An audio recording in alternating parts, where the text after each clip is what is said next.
there's clearly a need for some understanding. There's clearly a need for people who can traverse two communities that maybe don't understand each other as well as they need to.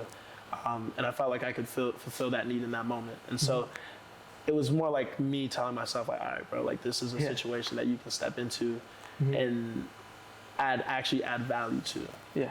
I can see how it'd be hard to understand, but the only way to understand is to be willing to understand. And that goes on both sides. We have to communicate in a way where we can all listen to understand rather than listen to respond, I guess.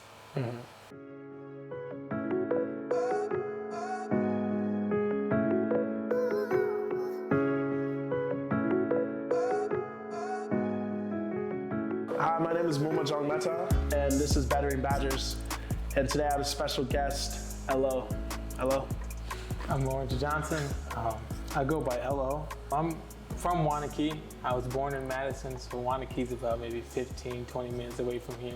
Can you tell us about your athletic career, your journey, what brought you specifically to Madison, Wisconsin? I know you're a homegrown talent, but I know we spoke earlier, you had kind of a roundabout journey to make your way back home. Can you talk about that a little bit? Oh yeah, well, out of high school, I went to New Mexico for 2 sports, football and track.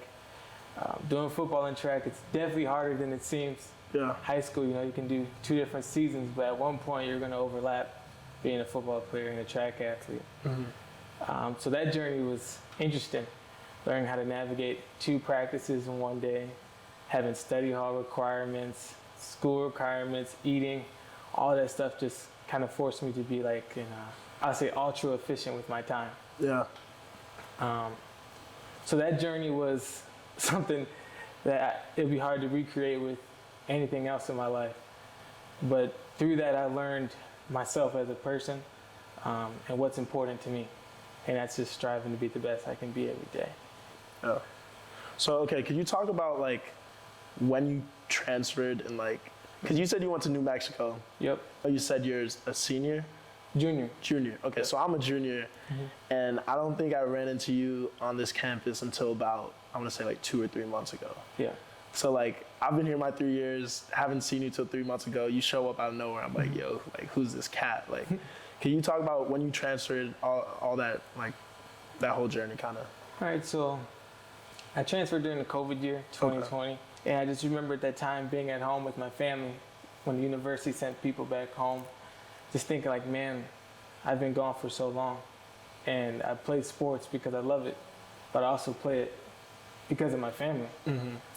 So the opportunity to become closer to home and play in front of them was something I thought of as priceless. It was something I wanted to do my whole life. Yeah.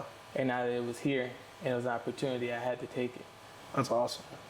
Can you talk about being, 2,000, 1,000 miles away from home? You're a freshman, you're in the dorms. I'm sure kids are going home on the weekends. You can't do that necessarily. You can't fly out every weekend.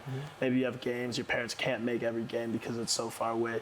Can you talk about that struggle mentally and how that affected your playing, if it did at all? Not being able to see your family and being such a family-oriented person? Yeah, that's a good question. I guess, first of all, just being that far home, first time you go to college, you aren't in that structured environment of you come home after school, you see your parents. Yeah. You leave school, you got your parents. You're really on your own.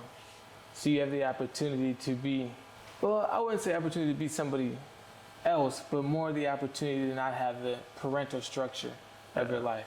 To almost explore kind of who you are outside of what your parents say you need to be doing. Yeah, I mean that, and it's the parental guidance.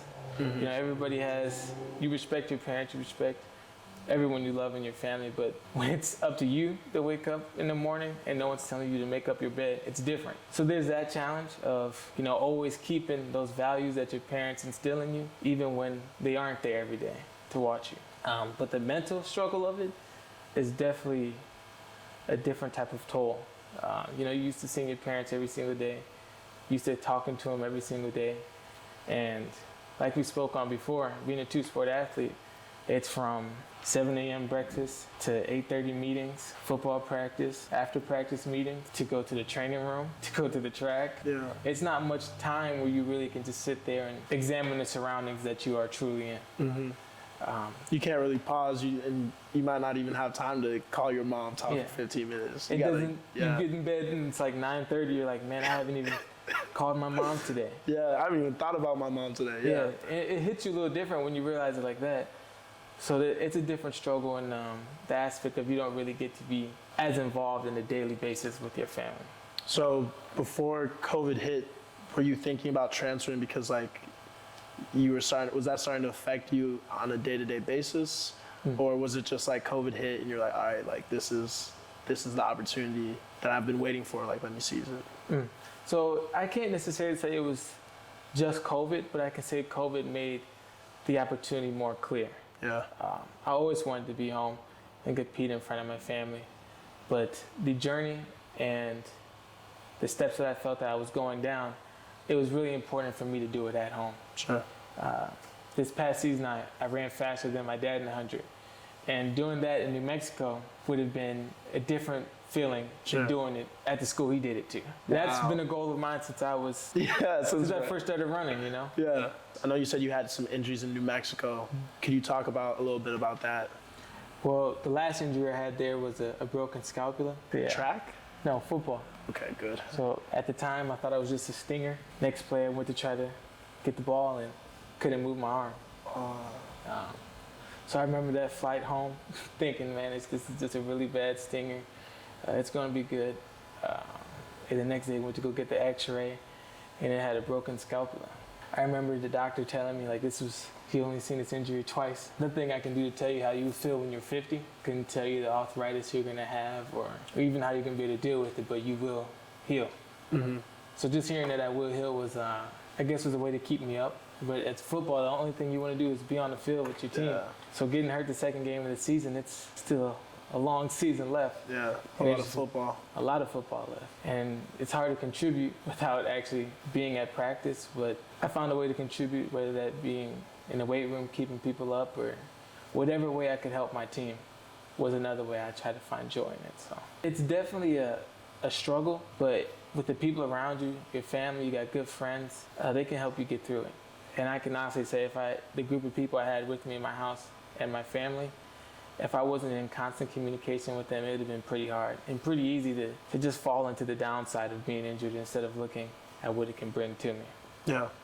I liked what you said about talking to your family and your friends. Mm-hmm. I feel like as black men, there's this stigma that, I mean, what you call it what you want, whether it's toxic masculinity, whether it's just a culture thing. Mm-hmm. And even as an African immigrant myself, there's this culture of machismo, of mm-hmm. like you don't talk about your emotions. You feel whatever you feel, you just kind of bottle it up. Mm-hmm. And a lot of that stuff is super unhealthy. I know a lot of guys I know use their sport to kind of as that outlet to deal with their emotions. Yep. And then to kind of have that sport taken away from them. Some people can't really handle that. A lot of people can't handle that healthily at first.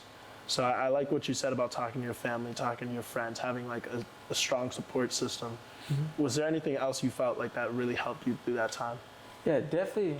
I could say the strongest thing that helped me through it was my relationship with God. You know, it feels like through the darkest times is when, I can speak for myself, I can't speak for anybody else, it's when you get the closest with God. So learning that allows me to accept the good and the bad. Any obstacle I encounter, I fully accept it as just another opportunity to take me to the next level. Yeah.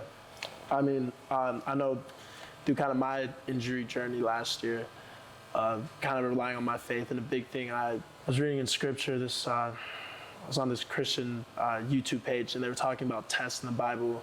One thing the point they made was that like we kind of grow up in a society where you're afraid of tests and you get nervous for tests, but like tests are the opportunity to be the hero of your story. Mm-hmm. So, I mean, I really like your mentality, almost embracing your fate, embracing kind of the situation. That's huge. Yeah, it's funny that you say that because I always think of like you can't have a testimony without a test. Okay. So the opportunities where you are faced with adversity, it used to like disappoint me. It used to be like, man, like I wanted this to happen. Oh yeah. But it rarely ever happens exactly how you have it planned in your head. So I'd say those opportunities almost excite me more than just the outcome itself. Mm-hmm. Obviously, athletes sometimes getting idolized. or held to a higher standard than others. Have you ever felt pressure to use your platform to talk about issues dealing with race? Like last year when there were protests all around the country over the murder of George Floyd, I had a couple people reach out to me and be like, what are your thoughts? What are your thoughts? What are your thoughts? And it got to a point where I just like went on my Snapchat story. I was like, dropped like an 8-minute video of like, this is how I'm feeling. I mean, I grew up around a lot of predominantly white people.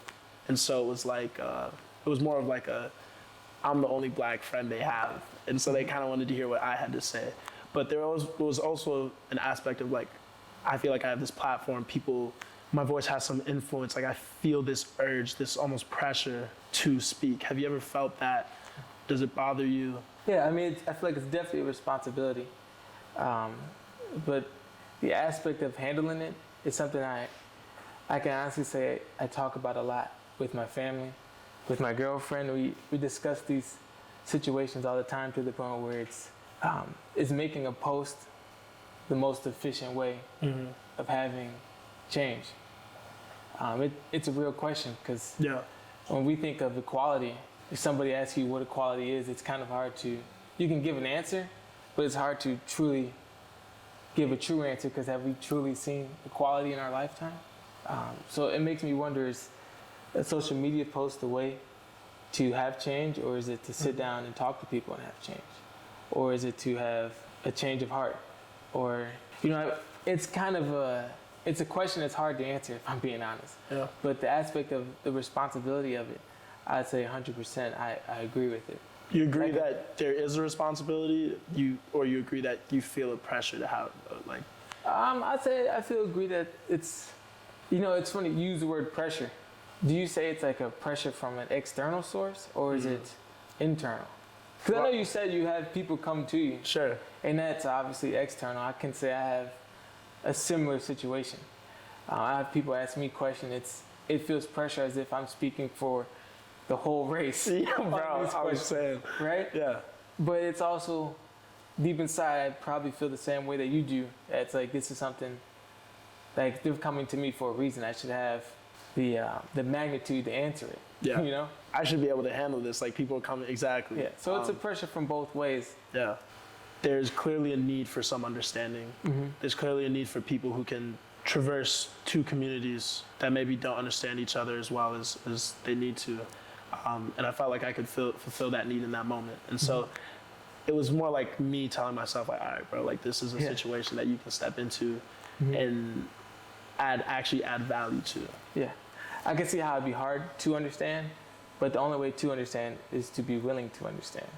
And that goes on both sides. We have to communicate in a way where we can all listen to understand rather than listen to respond, I guess.